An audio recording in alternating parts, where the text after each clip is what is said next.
Hello and welcome to Con Air, the podcast. I am Mark, the Hudson Headlocker Hoffmeyer. And I am Jay, the Totten Toe-Rag Cluett, welcoming you aboard Con Air Chapter 14. What happens in Con Air Chapter 14? Well, on the runway, Cyrus, posing as a prison guard, asks Starkey if there are any more convicts to board, to which Starkey informs him of one more late addition, Garland Green. A heavily armoured van is opened and a man bound and shackled is led out and onto the plane by Johnny 23, where Baby O provides some exposition on Garland under his pseudonym, the Marietta Mangler. Pinball continues to flirt with female baggage handler, and back in Cyrus's cell, Larkin lines up the images of the enucleated Last Supper with the letter and discovers they reveal letters in the text that spell out Meet Carson City. He flees the cell, telling the remaining guards not to touch anything, but of course guard Renfro picks up a tin with a do not open label, revealing a bomb that explodes, killing the guards and narrowly avoiding impaling Larkin through the head with a shard of cell door. So we need somebody who's very familiar with this film, who was recently the host of the 25th anniversary screening of Con Air in Glendale, and he's also a music journalist, and it's Brian Fishback. Brian, welcome to the show. Thank you for having me. I'm thrilled to meet fellow Con Air enthusiasts. It's one of the joys of the internet. We all find each other. I think we have to get into it straight away. The 25th anniversary event, how did you get to be hosting that? How did that come about? What happened? It was a dream of mine that I wanted to put together. But work was getting busy and June 6th came and went. But I was like, I'm going to make this happen. And then one day I said, all right, I'm going to do this. And just went to town, contacted the reps. I made a spreadsheet of all the different people in the movie. Cast and crew. And so Tiger Anderson Jones and I had we'd been following each other on social media. I had actually met him in 2014 when Simon West was doing a Q&A during like Jerry Bruckheimer month at the ArcLight over here in Hollywood. And Ty was really helpful in wrangling as many people as he could. And, he reached out to Emilio Rivera, Trejo, and a bunch of his friends, lots of people, Nick Chinland, Renoli. He reached out to lots of people. Conrad Goody, MC Gainey. He was really helpful. But I was the one that, set the date, got the venue, and and they were just very enthusiastic and wanted to make it happen. There were a lot, and the thing that I got when I was trying to book all the different people, is that a lot of the people that were involved in the filming are still working. And a lot of them wrote back themselves and said, hey, I'd love to be there, but I'm out of town working, or just, my schedule isn't working. And it's a testament to, all these years later, a lot of these people are still in demand, whether it's acting or production. But everyone that wrote back was like, I really wish I could be there. And I believe they mean it. I had some nice conversations with people that couldn't come, like Scott Rosenberg, Mark Mancina, and it was great. The event ended up being amazing. It was at a drive-in in Glendale, which is just a few miles northeast of downtown Los Angeles, and had a great turnout for fans. We had, and so it was MC Gainey, who plays Swamp Thing, Conrad Goody, who plays Viking, who I hate to disappoint everybody, he does not have a tattoo on his neck that says "Cut Here," but he still asks good questions like, "What's that?" It's a rock. No, and then we had Tiger Anderson Jones, who played Blade, and then from the marshal's office we had Angela Featherstone, who played Ginny, who thought everything was just fine, as the plane was getting taken over. A little bit of a ruckus. Agent Larkin. Yeah, just a little ruckus. There's your baby. Yeah, but no, she was great.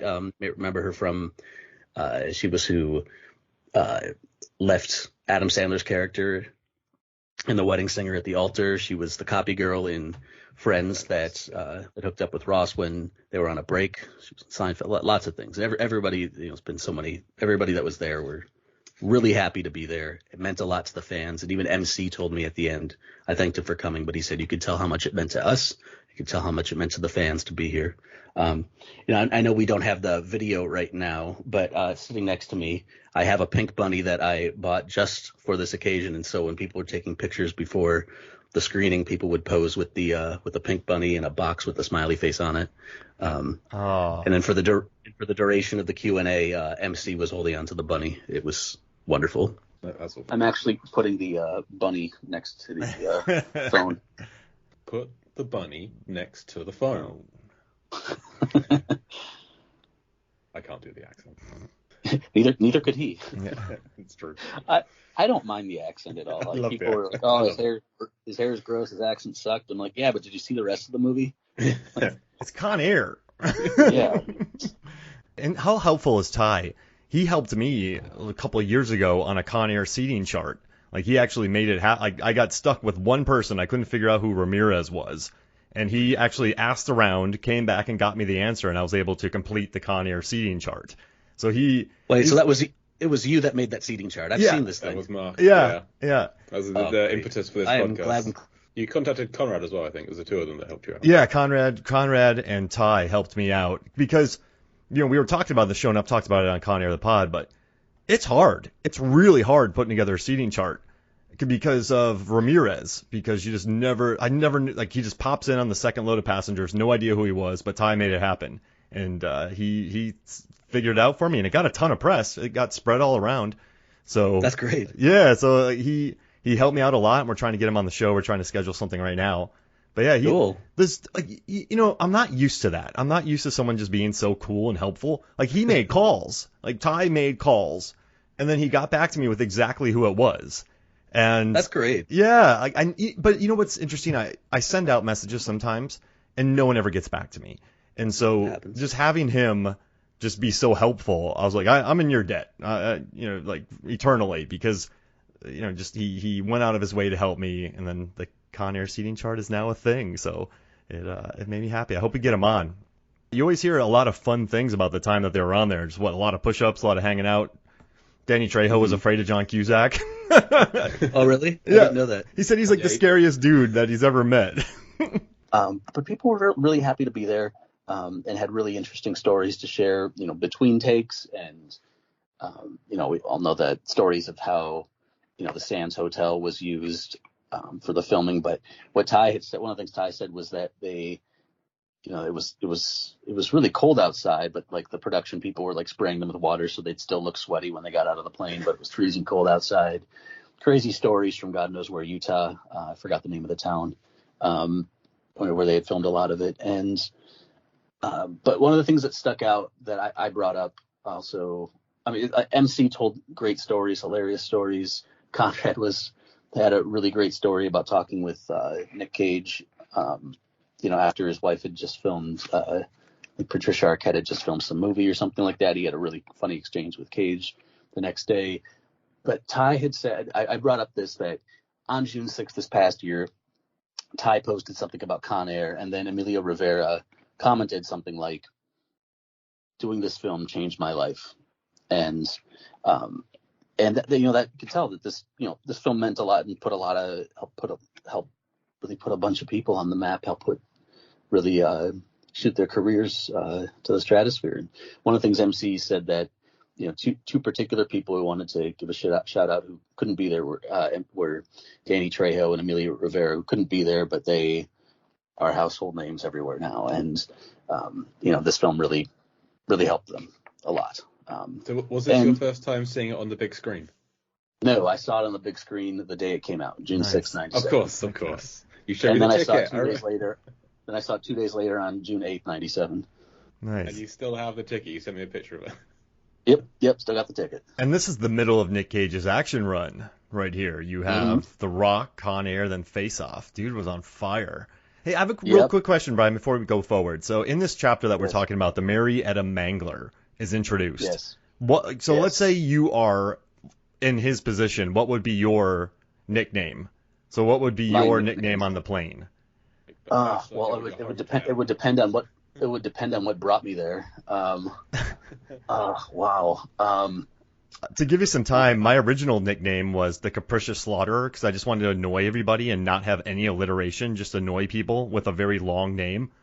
But then I switched it to the Catapult Killer, but in honor of the Marietta Mangler. And also John Cusack plays a guy called Ed Dakota in Identity, which makes me very happy. And also Johnny Utah, what a great name. I switched it to the Hudson Headlocker. So I the like Hudson Headlocker. Yeah. Wow, sounds like someone you're undefeated in bar fights. Hey, I was a bouncer for many years, so yeah, I have many people in headlocks. That'll do it. I talked to one of the guys who he wrote to me. He said I was one of the scumbags that fought with Cage. We shot in the rain down in Long Beach. Nice guy, really nice guy. We couldn't make it because of COVID protocols. But mine, I'm just thinking what is a vice of mine that could get me in trouble? I'm just gonna say the torturous talker. Stop! Yeah, I just talk till their heads explode and 10,000 counts of manslaughter. You just monologue to people. Yeah, just monologue people to death. Yeah. Let me tell you a story. Oh no! Here it goes again. Make it stop. Chapter 36 of Infinite Jest. I'm not. I started reading that book, but I'm not done. I'm only on page 30,000. I'm an incredibly stubborn human, so I had to finish it, and I don't know. Yeah. I had to. It felt right. And Yeah. I have 14 copies of it on my bookshelf, and I just point at it and say weird whenever guests are over, just to kind of show that I have it, because it's amazing. But you finished it. That is some goal setting. Yeah. And in this chapter, we're kind of talking about the history of Con Air.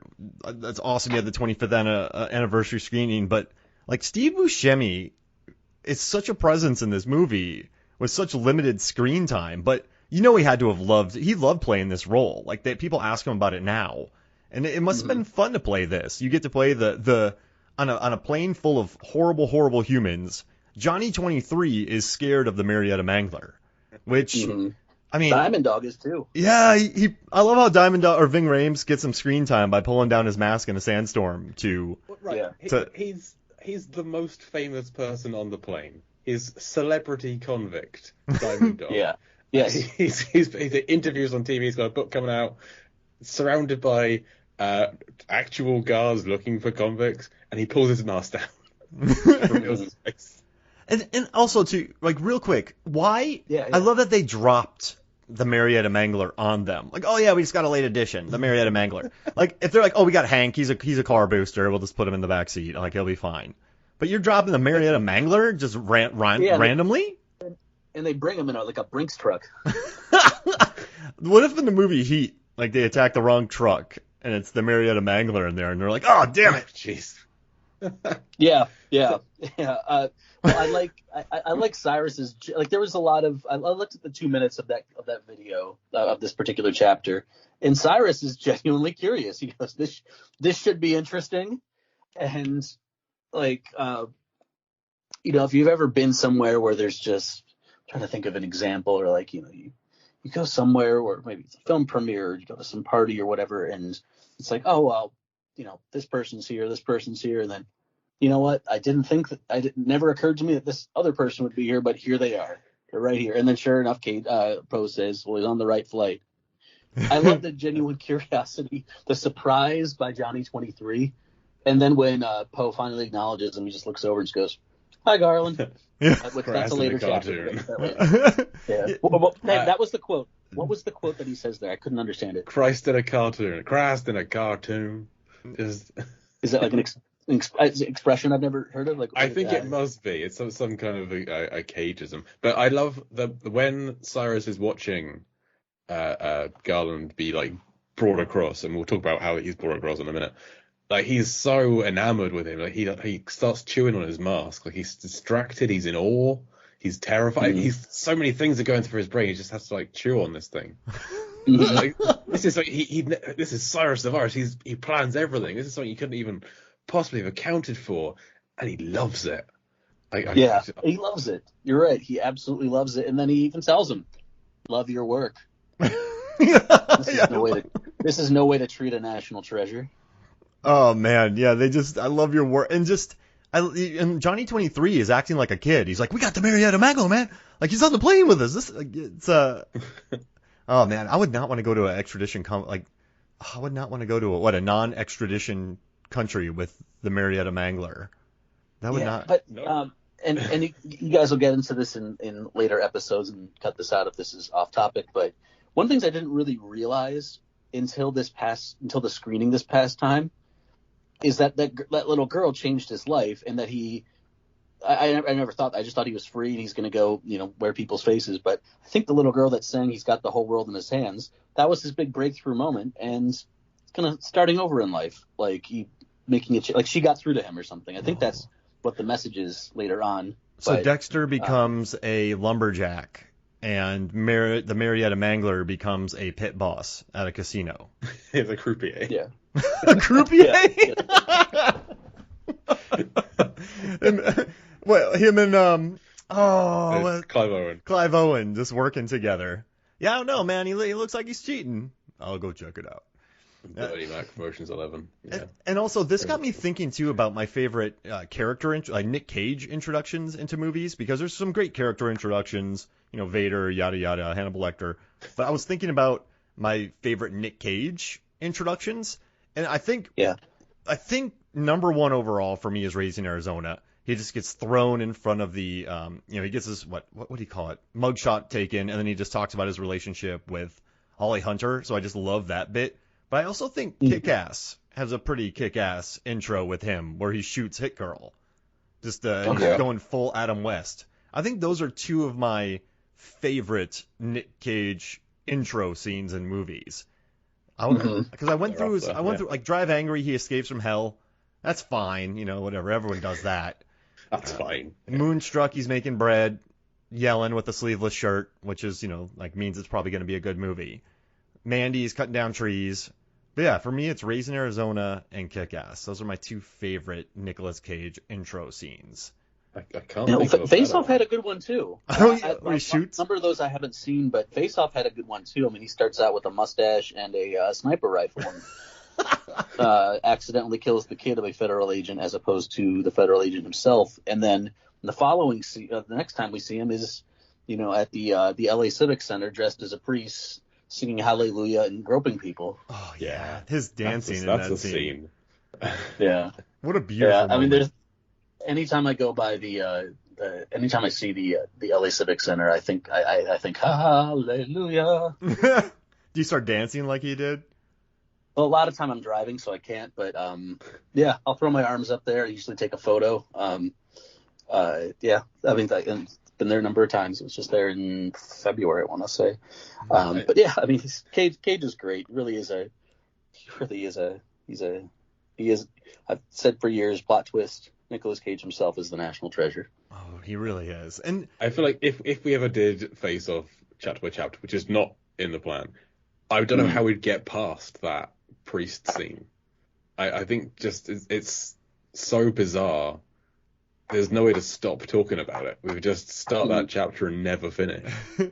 Because that's a movie that gets made because Travolta's at the height of his power. Cage is at the height of his power. John Woo has had a couple hits, Broken Arrow, Hard Target. I mean, forget about Hard Boiled and The Killer, which are like two of my favorite action films of all time. You just have you have an insane amount of power and A-listers going into this movie, and they started with the boat chase to show to the executives. So like, oh, this movie's awesome. So you have like undistilled Woo, out of his mind Cage, Travolta going for it. It's just you have a prison with metal boots from Super Mario Brothers. It's it's an insane movie, and you don't get many of these. Just I feel like Face Off is totally undistilled, and I love that so much for it. It makes me very happy. And also too, hey, were you a Cage fan going into Con Air? Like, what was your relationship with Cage going into this? Prior to that, the only Cage film I had seen was The Rock, so I only knew him as Goodspeed. Oh, wow. So you knew that him, was 12. You knew him as 12, got it. Yeah, going in, I think I was 15 going in. So I'd already watched like Leaving Las Vegas and Raising Arizona and all those movies. So it was kind of weird seeing Cage become Action Cage. And then seeing him because Rock, it's still cagey. But this one's like Beefcake Cage. And I was like, what is happening here? What? Yeah. Why is he doing so many pull-ups? What's happening? But yeah, that made me really happy. Like his action run of the 90s. The first time I saw a preview for Con Air, I can tell you the date. It was. Whoa. Oh, it was. It must have been December. Well, because Con Air came out December 9th of 97 on tape. The Rock probably. So I can't tell you the date, but it was probably right around then. First week of December, or whenever The Rock came out on tape, that's when I first saw a preview for Con Air. Oh, nice. And and I thought this is going to be incredible. Like, I noticed that, the production company logo was different because Don Simpson had passed away, so it just said Jerry Bruckheimer Productions, and I just loved the cast of characters was incredible. And I had my father had worked in Department of Justice, so federal prison meant something to me. Like, I knew about lots of horrible crimes and stuff. I watched America's Most Wanted. I thought, like, this is how you make a movie. This is going to be exciting. It felt like a promo for like one of WWE's most fierce pay-per-views ever is what it did. And it got me excited, got me amplified to see it. And I knew I had to see this the day it opened. And sure enough, I went. It was just, it was great. And Mark Mancina couldn't make it to the screening, but I talked with him for about a half an hour about different music and things. And he said he wished the theme from the trailer, he wished that was a part of the film more, because it was so distinct. It was so iconic. It was great. But it was satisfied. He's done a lot of really cool stuff since then. And I think the reason he couldn't be at the event in California is because he was doing something with Lin-Manuel Miranda. So safe to say, Mancina's doing just fine right now. You got to prioritize that kind of thing. Yeah. So is there a Hamilton 2 coming? Is that what you're saying? If there is, this would be. I have no idea. didn't say a word about it. I think they wrapped that story up first time around. It's a pretty definitive ending to Hamilton. Yeah. No, we talked about Speed. We talked about Bad Boys. We talked about Con Air. We talked about soundtracks and stuff. I mean, it was good. It was a good talk. But and yeah, it was, and the event was great. And you brought up leaving Las Vegas. This interesting story. So at one time, have you guys ever ridden Southwest Airlines in the United States? Yeah, I have. Yeah. All right. Well, with Southwest Airlines, it's probably comparable to Ryanair. So you guys, for those of you that don't know Southwest Airlines, the United States, that there's no reserved seating. It's just a big rugby scrum to choose a seat. And so I was at Burbank Airport flying to my hometown in Milwaukee. So it was in Burbank. It's it's just a few miles north of Hollywood, and it's a smaller airport, but still gets you a lot of places. Flying from Burbank to Vegas to Milwaukee, my hometown. I get on the plane and I'm like looking over like seat, so it's seat 1D. So the first seat, to the right of the aisle. I'm looking and I'm like, is that Nicolas Cage? That looks like his face. He's wearing a brimmed hat. He's got sunglasses. I'm like, nah, it can't be him. And then I see like, he's holding a boarding pass. He's sitting down. I see he's holding a boarding pass, and I see Coppola. I'm like, that's him. And I stuck my stuff right next to him and sat next to him. Didn't acknowledge him as Nicolas Cage. Just started talking like I normally do. And he talked to me the entire flight. Entire flight there. The entire flight. We talked about hard rock music, motorcycles, beer, the Concorde. It was just a great conversation, and it wasn't lost on me for a second that I was sitting next to the guy from Leaving Las Vegas while flying into Las Vegas, that we were flying the same route, sort of, where we were coming around from the north on the eastern side of the stratosphere coming into McCarran Airport. It wasn't lost on me for a second, and it was a great conversation. It was one of my finest hours.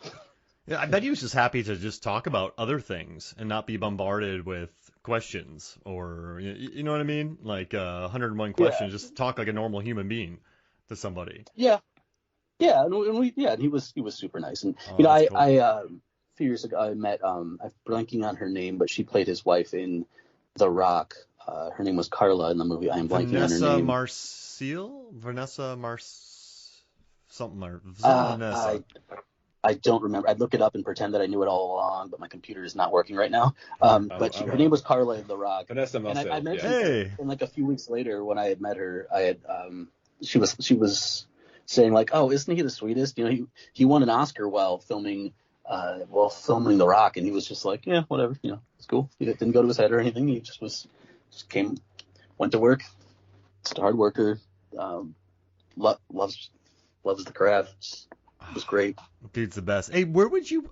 This is a really big question for you. I probably could have sent this to you a few days in advance. But where do you put It's okay. because you were just talking about 90s action films, you seem pretty versed on them. So where would you put Con Air as far as like 1990s action tiers? Like, do you think it's a tier 1 action film? Do you think it's a tier 2? Where would you place Con Air in the 1990s tiers? Also, I was born in Milwaukee, and our guest from our last episode lives in Milwaukee, so we have like a Milwaukee crew in the last 2 episodes. So that makes me Oh, wow. yeah. Look at us, cheeseheads here. I love it. And the Packers are going to London like next week, I think, or next month. Get over there, Jay. Wear a cheese No. head. Put a cheese head Yeah. on. Get a jersey. Put a tank top on. Dress like Aaron Rodgers. Yeah. Okay. Well, Rodgers dressed like Nicolas Cage in Con Air. He dressed like He Poe did. when he showed up to training camp this year. And I don't know if you guys saw this, but when that happened, I put my work stuff aside for a few hours and I recut the Con Air trailer with Packers footage. Should I show it to you guys? No, yeah, send it our way. Yeah. I think I saw on your feed. Yeah. Okay, yeah. I mean, it's just shot for shot for shot. It's like I tried to recreate it the best I could. You know, I had, I mean, and like even like I had, the head coach. I had a video of him, wearing a face mask, and he was Garland Green in the trailer. There was, I mean, yeah, you'll see. There's even hidden stuff about, where the voiceover says from the creator of The Rock and Crimson Tide. The part where he says Crimson Tide, I have old footage of Bart Starr, he played quarterback for the Packers and he played for the Alabama Crimson Tide. So just little things like that, and calling out my own Easter eggs here. It was just fun. But yeah, go to the Packers game, dress like Nicolas Cage. You will if you dress like Cameron Poe and go to that Packers game, you don't even have to go to the game. Just go outside the stadium with a cheese head dressed as Cameron Poe, and you will hand out cards or whatever, say, check out my Con Air podcast, Go Pack Go. Jay. You'll make a lot of friends. Yeah, just go there. I mean, it'll be worth it. But yeah. So to go back to your question, that's actually not a very hard question for me. Number one, it's at the top Oh, wow. Nice. by itself, nothing closer. To me, there is nothing else closer. Oh, wow. So But Hard Boiled, T2, those kind of films, nowhere near Con Air? Nowhere near. I love Nowhere near. Saw them all. Yeah, nowhere near. And I've been saying this since the day I saw that film. I don't think there's going to be another film that's going to be as entertaining as that one. Well, I said back then, this is my favorite film. I've changed it to there is no film that is more entertaining than this. Oh, heck. It was just pure entertainment. Pure entertainment. I used to do handwritten movie reviews back in 97, and I gave this movie an A+. Like you. Huge A+. Was it for like a literature class at all? No, I just used to write reviews, and Okay. Nice. I gave it an A+ too. Yeah. I do as well. Yeah. Oh, before we continue, I remember something I should have said.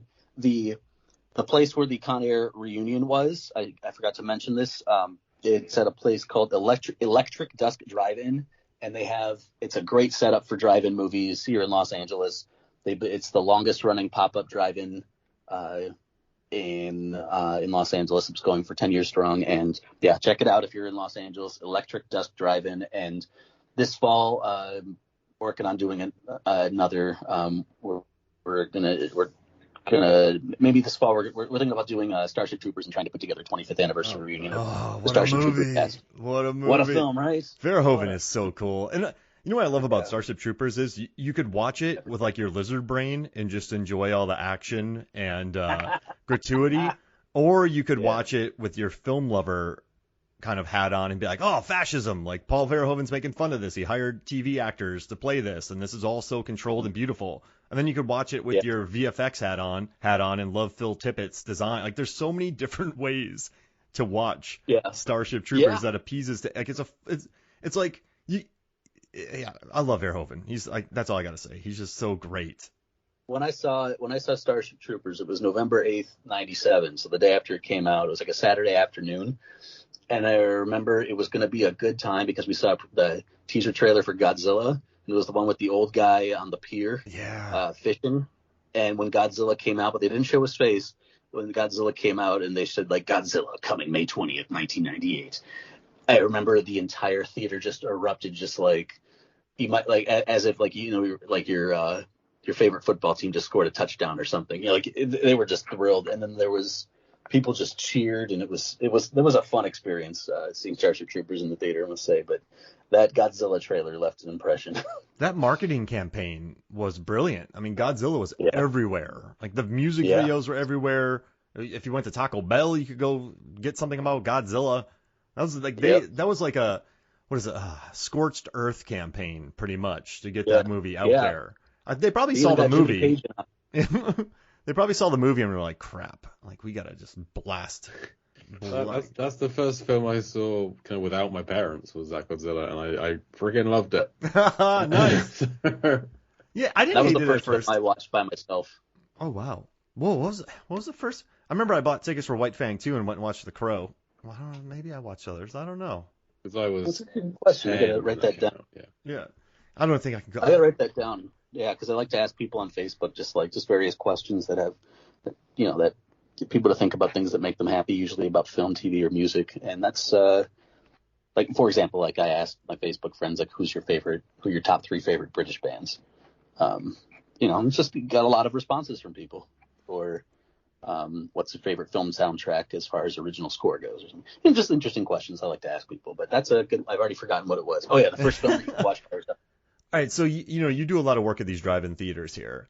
If you are going to do 97 is absolutely stacked with movies. Let's say you're going to run a weekend film festival with 5 97 movies. Which ones are you picking? Assuming that we've already done we're living in a world where I've already done Con Air. Yeah, there we go. So then this was such a success, they want you to curate a 1997 film festival. And you get to pick 5 movies from 97. Which 5 are you picking? I feel like I was born to answer this question. I'm picking, in random order, I'm picking, let's say it's a week long or whatever it is. I'm picking Con Air. I'm doing The Lost World of Jurassic Park. Yes. I am doing, we're doing Men in Black. We're doing Face Off. We are, we'll even have a breakout session where we say horrible things, where someone tries to say the worst thing possible about Batman and Robin. I saw that one at the theater that January 20th it came out, or June 20th it came out. We're doing Air Force One. We're doing I Know What You Did Last Summer. We're doing Scream 2. So you gotta narrow it down to 5. What 5 you going with? 5? Oh, yeah. Come on. Right. You can take Con Air off because you've done that one already. Oh, yeah. We've done Con Air. Titanic is too long, and you want to do it with the right kind of sound. I'm doing Face Off. I Know What You Did Last Summer. Starship Troopers. I'm looking around that summer. There were so many good ones. Either Dante's Peak or Volcano. Oh, nice. Maybe we'll do them back to back. Like I say, you can have them both as one film. If you like, you can have them both in there as a double bill. Okay. Yeah. That makes sense. 97. Man, I don't know, Scream 2. No, I don't think Scream 2. Definitely not Tomorrow Never Dies. That movie was trash. Hated that one. And if you made it, how do you live with yourself? Probably really easily because you made lots of money. Yeah. Let's just say, let's just go with. Got it. All right. So, all right, I got my 5.5. So I have Face Off, Starship Troopers, I Know What You Did Last Summer, Dante's Peak / Volcano, Donnie Brasco. Ooh, I love that. Oh, Donnie Brasco, nice. Okay. There we go. 97. I think I got a good one. I'm going to do Anaconda. Ugh. I'm going to do Event Horizon. Nice. I'm going to do Con Air. Let's see. What else do I want? I could really just mess with people and do like Contact. No, I'll do those 3. Face Off, Starship Troopers. Oh, gosh. This is tough. I'll do Speed 2, Cruise Control. And then I will finish the entire weekend off with, let's see, all right, Face Off, I guess. Yeah, I like that. Okay. I was just thinking about Speed 2 the other day, just because I remembered that the late Mike Haggerty was in that film. The guy with the mustache. He was in Wayne's World. He was in Friends. He was Traeger on Friends. He was in that one. Oh wow. Yeah, he passed away, but I met him when he was there was an event for Kelly Carlin. George Carlin's daughter was doing an event about growing up in the Carlin family, and he sat next to me, and he was wonderful. But yeah, he passed away earlier this year, last year, I think. Wow. Bringing the mood down. No, it's fine.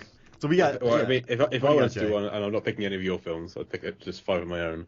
Then I'm having Cube, Men in Black, Mouse Hunt, The Lost World, and I'm gonna throw Mimic in there Oh. as being. Mimic's not a great film, but I enjoyed it. It's Never saw it. It's the Guillermo del Toro film that is the least Guillermo del Toro film. Okay. Like the studio kind of took it away from him. Yeah, and he'll bit. never shoot Second Unit again because of this movie. Like, Yeah, Yeah. basically. a lot changed for Yeah, the like- better. They Yeah. like recut it without him and released it without his approval. But I like what's there. You can kind of see the Del Toro stuff behind it. It's like a fun. There's like bugs pretending to be people kind of a film. Okay. I'm surprised Yeah, you that never was picked also Trojan the- War. I had never seen Trojan War. It's about a kid. Do you know what the plot of Trojan War is? No. Oh, it's about that kid from Boy Meets World trying to find condoms so he can hook up with Jennifer Love Hewitt, and he's a high schooler. I'll add it to my list. No, don't. I just got reminded of it. And I was Excellent like, on the podcast. I was like, this was a 1997 movie. Wait, we're gonna do that 1 minute at a time. Trojan War, 1 minute at a time. Trojan War minutes. Mark, how'd Coming you up. how'd you Coming spend your soon. 2023? You don't want to know. Yeah. It didn't end well. Well, we got some good Yeah, film well, that was- festivals going on here. I like it. But there was also Good Will Hunting that year. Robin Oh, Williams yeah. won an Oscar for it. You know, just great film. As good as it Um, gets. I mean, And then, you know, I interviewed someone recently who, The game. it was Michael Douglas. I interviewed someone recently who won, I think it was Best Documentary Short. I think it was called A Long Walk Home, I think is what it was. But in the article that I wrote about him, I said he was one of the few people to walk home with an Oscar that wasn't for a movie called Titanic. oh yeah, that's swept.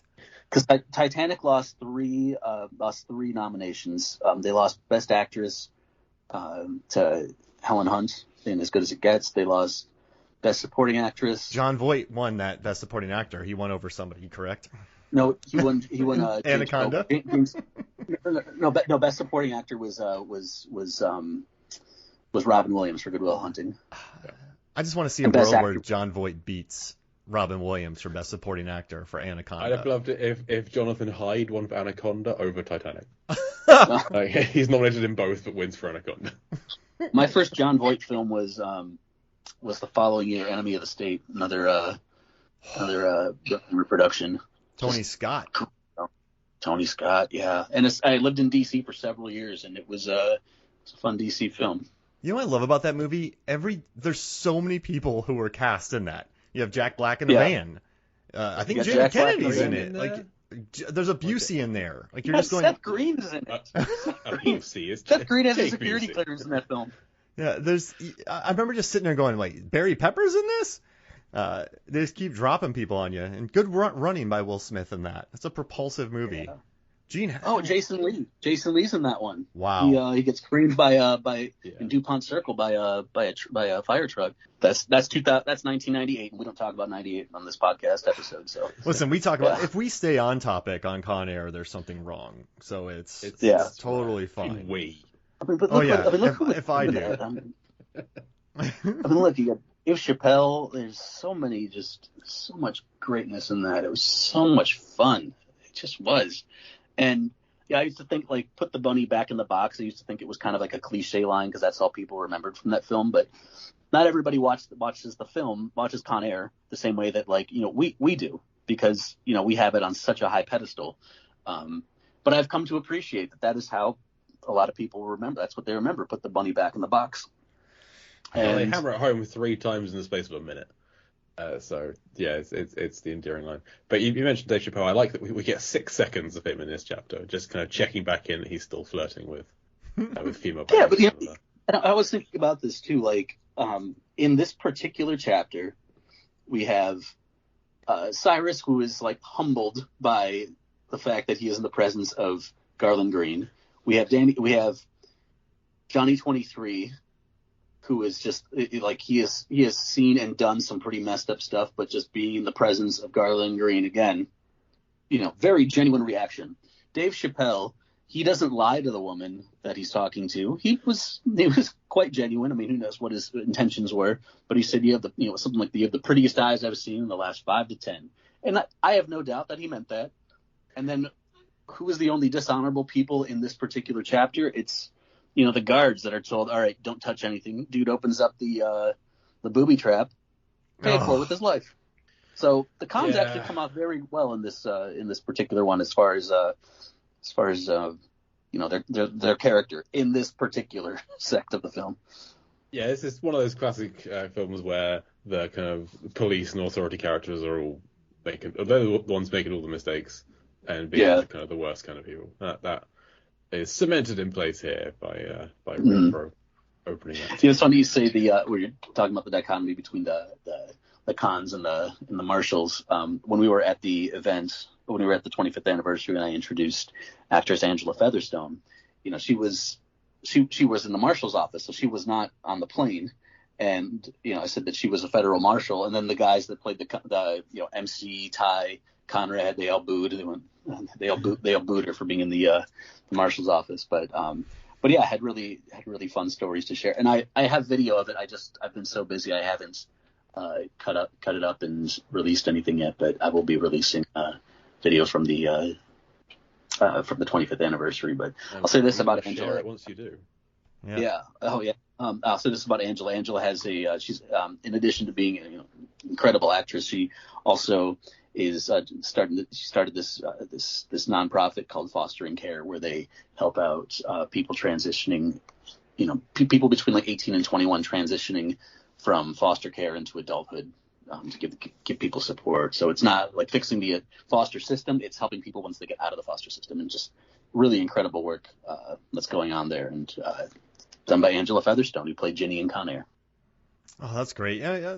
Give those people at least an opportunity, right, to find something going on. Well, yeah, I mean, and that's, think about, you know, if we're giving Con Air the Cobra Kai treatment, or giving Cyrus the Virus the Cobra Kai treatment, or whatever, like, or not the Cobra Kai treatment, but like, you know, giving each one like a prequel, you know, what would that movie look like? What would Cyrus the Virus, the film, look like?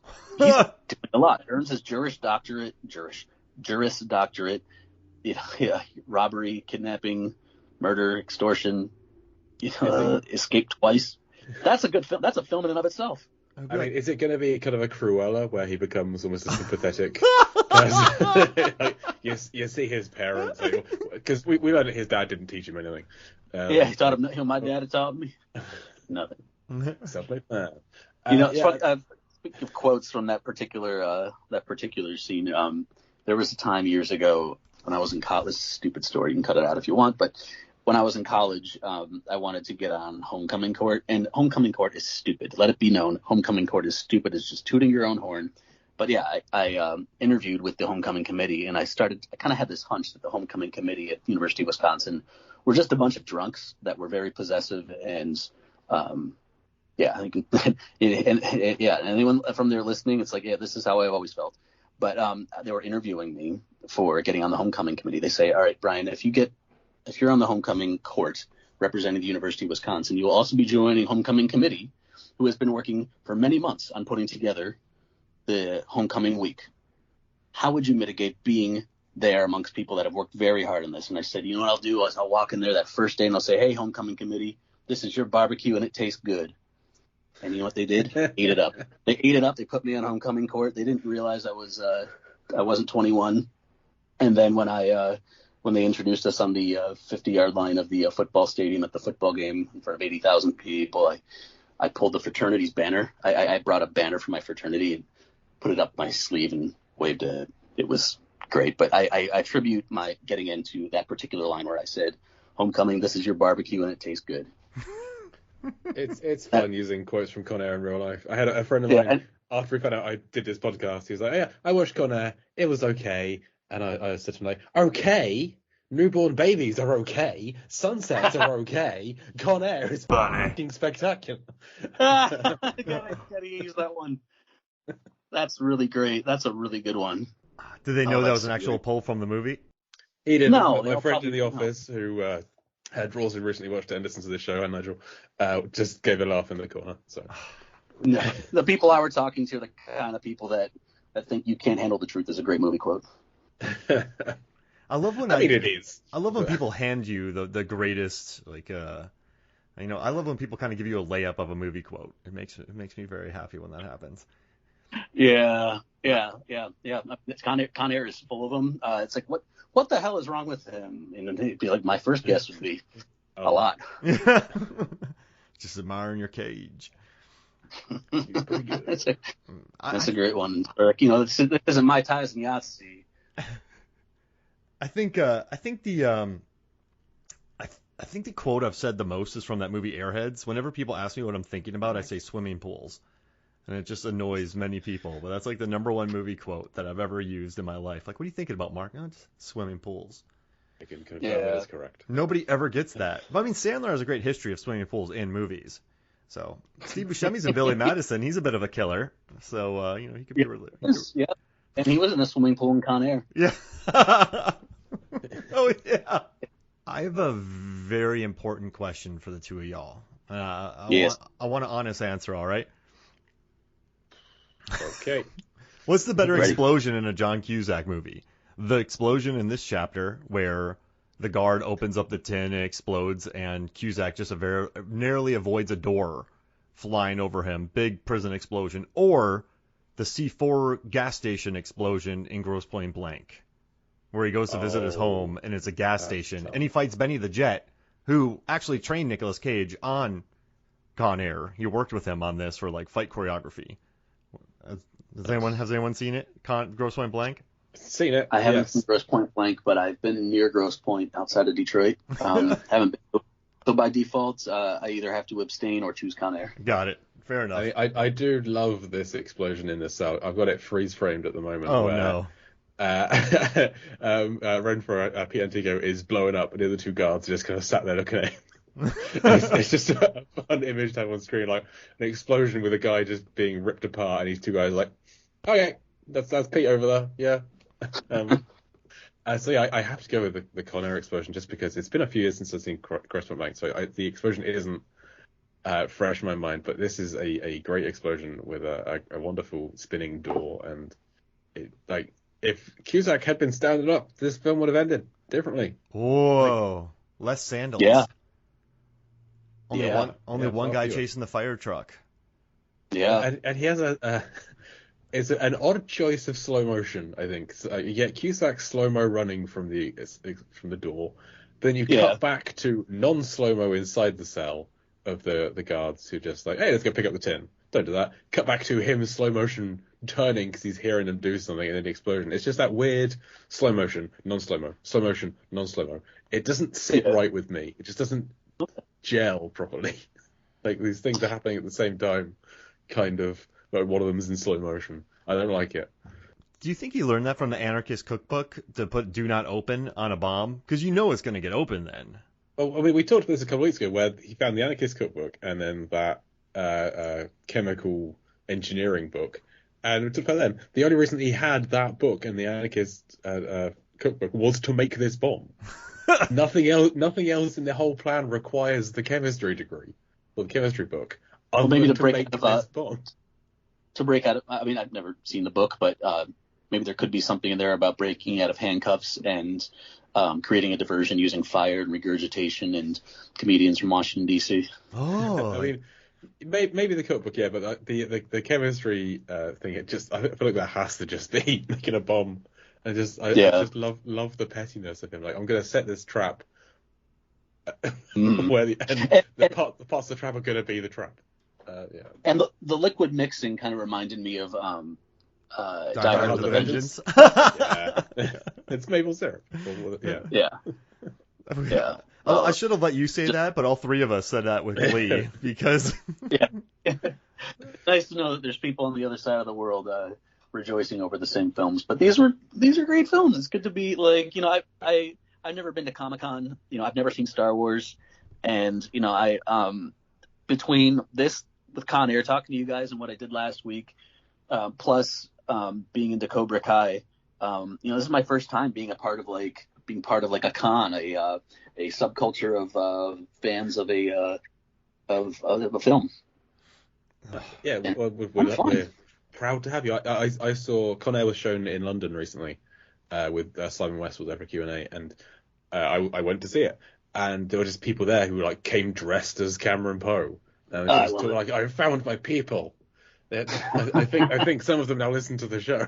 Like, hello, people that I met on that day.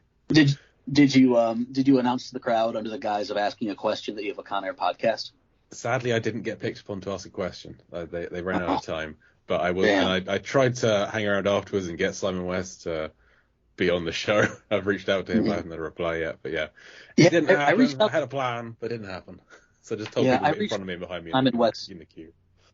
I tried to get in touch with the different channels, and I just didn't hear anything. But he was very nice when I met him back in 2014, back when I met Ty. The way that I met Ty actually is I had raised my hand. This is at the ArcLight in 2014 at the ArcLight in Hollywood, and at the end of the movie, I had raised my hand and asked Simon West a question. I said, I've read that there's been talk about a sequel. Like I've heard that you joked that it was going to have to be Con Air in space. What's really going through your mind about that? And so he was kind of gave like kind of an I don't know kind of answer. But then Ty Granderson Jones says, "Hey, but." He said something like, "But all the best characters are dead." But the Ty Granderson Jones was like, "But I was still alive. Someone's still alive. He's still alive. Let's make this happen, man." And then when I talked to MC Gainey, who is wonderful. I mean, all four of the people that came are just wonderful people. But MC said, I asked him, I was like, "I have this theory that you are still alive at the end of that movie, just very, very hurt." Yeah, I think he's still going. Like, you don't see Ving Rhames die either. Diamond Dog, technically, there's an explosion at his feet, but you don't see a body. Yeah, he's still. I think. Yeah, I mean, Cyrus he gets the is same dead. treatment as Piranha, where he's got like robot legs now. Yeah, Cyrus is dead. Johnny 23 might even still be alive. Just I don't. I'm going to draw the line there, I think. Yeah. All right. A lot from him, I think. Brian, do you forget that there's a fire truck chase at the end of this movie? No, Oh, I don't. Because I'll tell you why. I'll tell you why I don't. I'll tell you why I don't is back in June of '97, I went and bought the soundtrack to Con Air, the original score, like on a CD, and I still have the CD. And one of the best songs on there is Fire Truck Chase. Is one of the best songs on there. It's just a great rock song. And so I never forget that that's there. I mean, I don't forget anything about that film. I love that film. Got it. Yeah, whenever it's on, I'm like, oh yeah, there's a fire truck chase. Like I always it just does not stick with me at all. Yeah. But I mean, Cyrus's death is pretty beautiful because he gets shot. What do you think, Jay? 100 yards out of that thing? We need to map out, do a map of Vegas and find out where the oil derricks are, or the rock crushing equipment near the strip is. But yeah, he flies a long way after having died several times on the truck chase already. He has a spear impaled in his ankle at an angle that is impossible from where Cameron was dangling. Well, Cyrus wasn't very good at fighting. No, he was not good unless the odds were stacked in his favor. I mean, that's. He was not good at fighting. He's a melee guy, not like a head-to-head. He plans. Yeah. He can keep a level head in chaos. That gives him a heads up. But when he's fighting Cameron Poe, Army Ranger Cameron Poe, he has no chance whatsoever. Earlier in the film, I love that when they're talking about when Larkin's talking about Cyrus's stats. The shot of Cyrus where he's sort of looking at the screen with kind of a look like, yeah, you like that? Yeah, that's a pretty impressive resume, isn't it? Like the way that he's kill some more people. And today's going to be a big one. And then when Falzon makes him stick out his tongue, he kind of wiggles it at him. Yeah, I love that. Yeah, that image is part of the screenshot for that chapter. Yeah, it's a great one. Really love this film, and don't forget, not that it is a barometer for anything, but in this town it is, nominated for 2 Oscars, and it only lost because Titanic was that year. Yeah. So close. So close, yep. It would have been up for Best Picture if it wasn't for Titanic. But I'll tell you, though, that the nominees for Sound and Best Song, there was tough competition. Yeah. Best Song, I mean, you had Celine Dion's song, which was epic, whether it's a joke or not. It's an epic song. And then Good Will Hunting, you've the late Elliott Smith singing Miss Misery. And one of the things you'll notice during that performance is that the Academy Orchestra chimes in. And they even include a little like Irish like flute or something. I think is what like the one of the instruments that was there just because Titanic was there kind of chimed in a little bit. And it was just perfect. It really was well done. And I wish Elliot won. I wish Elliot was still around because he was a brilliant guy and really set the tone for a lot in that film. Set a lot of the mood in Good Will Hunting. Another great film from 1997. Yeah. No, Minnie Driver had a good year in '97. Grosse Pointe Blank, Good Will Hunting, 3-word titles. Nice. It's crushing it. Oh man. Yeah. Yeah, it was a great year, and you know, you look at these days, you know, I find myself looking at, you go on Box Office Mojo or whatever, and you look at the top 20 highest grossing films per year, and you know, just I'm older now. I'm 25 years older than I was when I saw Con Air, but I look at it and I don't feel much of a connection with a lot of the you know, a lot of the comic book hero films that are just stacking the top of the box office. But you go back further into the 90s, you see, you know, these action films that are just humans doing super things, not necessarily superheroes or anything. And there's comedies that are in the top, you know, 20 highest grossing films. So it's you know, and I thought about this when Ivan Reitman died, is when he made comedies, those comedies were the top films of the year at the box office. When was the last time a comedy crept that high? You know, was top 10 in North American box office. You know, it's just something I think about. Not a very well thought out. Bridesmaids? Maybe. Yeah, that's what. It was good. 11 years ago.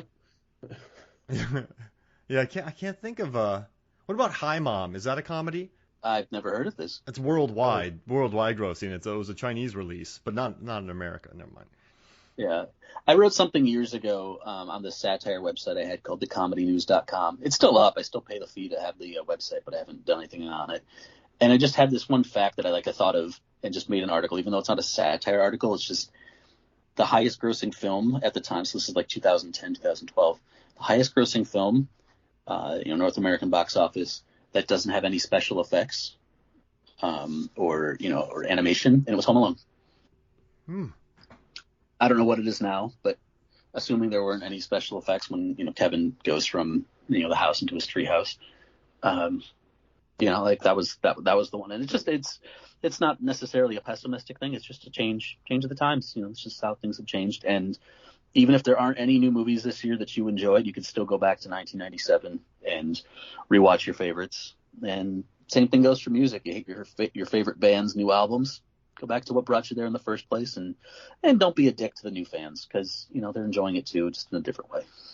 That makes me think about Beverly Hills Cop. That's got to be up there too. Domestic, really. That was number 1 in '84. It was, yeah. And Ghostbusters was '84 as well. The Indiana Jones and the Temple of Doom was '84. Eddie Murphy beat them all. That was crazy. That's a heck of a. Yeah, we don't really have that too much anymore. And 3 Men and a Baby's got to be up there as well. That was. That came out as minimal effects in that. That movie made bank. It did. Yeah, I love the idea where they put the phone in the bathroom in the shower. It's just, to me, that's funny. But for Beverly Hills Cop, I actually saw them in reverse order. Oh, I went 3-2. Yeah, I went 3-2-1, but. Say the best till last, I guess. Yeah. But I was just thinking about Beverly Hills Cop 3 like an hour before I signed on to this today, because I was taking a walk in my neighborhood, and, you know, there's a lot of homelessness here in LA, and I was walking past, you know, a homeless encampment, well, not encampment, but just someone that was homeless. And I remember when Axel Foley shows up at the Beverly Hills Police Department, like, he presses a button and it says, "Welcome to the Beverly Hills Police Department. If there are homeless people on your lawn, press 1." It's just, yeah, those are great. And they're working on the 4th one. Oh, I'm excited. There was a picture of God, I can't remember, the guy with the mustache and Judge Reinhold. Judge Reinhold and Taggart. I can't remember the actor. Yeah. The Super Cops. Yeah. Yeah. Well, they're not confirmed to be in it, but they're in it. They're going to be in it. I hope Sarge is there. I hope it's a good one, because, you know, Eddie Murphy was just great. Oh, he was so good in those. It makes me happy too, and when it's adjusted for inflation, it made 621 million. Beverly Hills Cop did. That's gigantic. And you know what? It's gigantic. And that was a Don Simpson very summer production, and because of that, 13 years later, they had they had Days of Thunder, they had a lot of great films, but the success of that did lead eventually. There is a road from Beverly Hills Cop to Con Air. Oh, hey, see, we tie it all together. Yeah. Hey, That's what I'm here Jay, to do. how many cons were in this chapter? I think we're up to 20. We had the eight original ones who haven't been transferred. 10 new ones. Garland isn't part of that 10 because they said there were 10 on, and then he's a new addition, and then Pinball. So there's kind of 19 are going to make it beyond a few chapters, but they're going to leave Pinball behind. So 20 at the moment, but not in the air. 20 cons, not in the air. And in your count, do you count Benson, Carls, and Popovich's corpses staying on the plane? No, I'm not, because they are no longer of this mortal realm. They have passed. Oh, okay. Their debt has been paid. They are no longer cons. When you first saw the movie, depending on whichever cut it is that you watched, was there a line at the end where Sally Can't Dance says, "Oh my God, men in uniform"? I can't even remember what I did earlier today. We're not there yet. I don't know. Yeah. Okay, well, it's so entrenched in the past 14 chapters, I can't even think about the one that's just 26 down the line.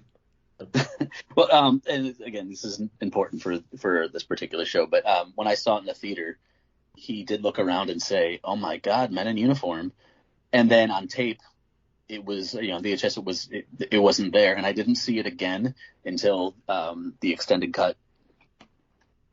But yeah, he says men in uniform. We'll keep an eye out. Yeah. Yeah. And he had a great run. I'm just letting. I said this again, but Santiago had a great run there. Dangerous Minds, Hackers, and Con Air. And Daylight. Yeah. I always forget that. Sorry, Jay. It's fine. Daylight. Yeah. I love Daylight, but no one else does. It's fine. Yeah, live from the Lincoln Tunnel. I think of it any time that I've been in the Lincoln Tunnel. I thought of that.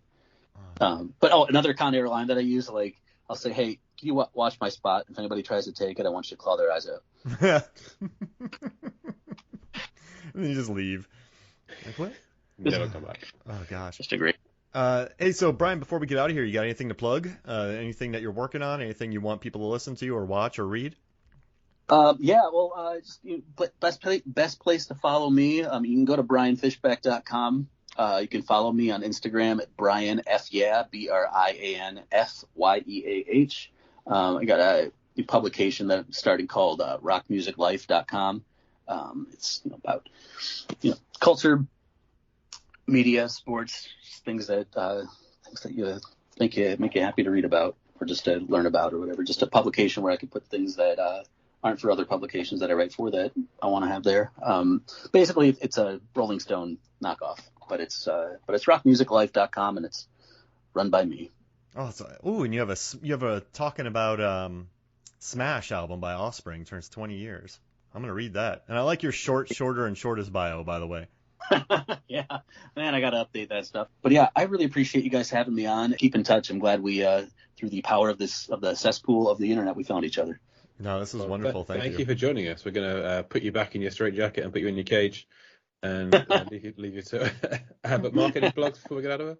Let's see. I got a new video coming out for the Film Theorists, so you can watch that. It's about walking in Mordor. I did a bunch of science. I actually went a scientific route with it, so you can go to Film Theorists on YouTube, check that out. I don't know, Rotten Tomatoes Versus. We have some fun episodes coming out. You can read my Nick Cage data post. And I got something else. Oh, I'm going to have a huge Dragon Ball Z data post coming up on Fandom. So go to Fandom on YouTube, By the Numbers videos, and it's gnarly. So yeah, listen to that. Go to By the Numbers. A lot of time into that one. Yeah. So By the Numbers. Go to Fandom. It's going to release with the Honest trailer. So when they do the Pokemon, not Pokemon, Dragon Ball, you can watch that because there's a lot. It's a lot. So you'll enjoy it. You can my plugs. You can hear me once a month over on the Lambcast, hosting movie trivia for Lampardy. My personal site is lifeversusfilm.com, and Mark and I are over on Deep Blue Sea, the podcast where we've done the entire Deep Blue Sea trilogy, chapter by chapter, and we're now looking at Deep Blue Sea adjacent films. Some of the most recent ones will be Nightmare on Elm Street 4, The Dream Master, and Underwater. That's some of our most recent episodes over there. So go check us out on Deeply Seated Podcast. But for Chapter 14 of Con Air, thank you very much, Brian Fishback, for joining us. And thank you for having me. This was a dream come true. I've been Jake Lewis. And I'm Mark Hoffmeyer. Come back next week or the bunny gets it. Sigh. Anara!